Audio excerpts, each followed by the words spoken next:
দেখো খেয়াল করো, সবাই খেয়াল করো, যদি কোনো শব্দের শেষে বলো এ ওয়াই থাকে তার উচ্চারণ এই হয়।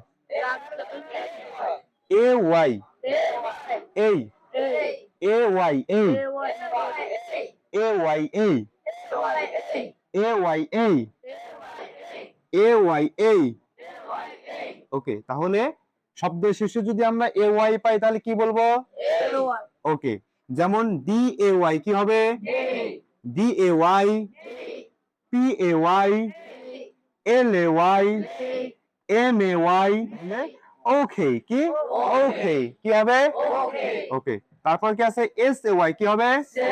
S A Y, H O L I Holi, D A Y day, D A Y day, তাহলে কি হচ্ছে?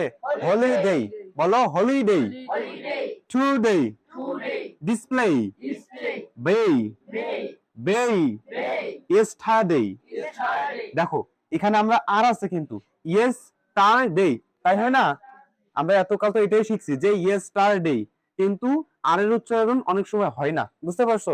এটা আমরা নেক্সট ক্লাসে শিখবো কখন আর এর উচ্চারণ হয়, কখন আর এর উচ্চারণ হয় না।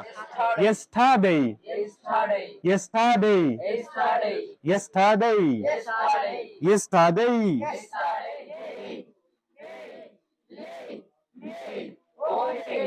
ওকে, ওকে,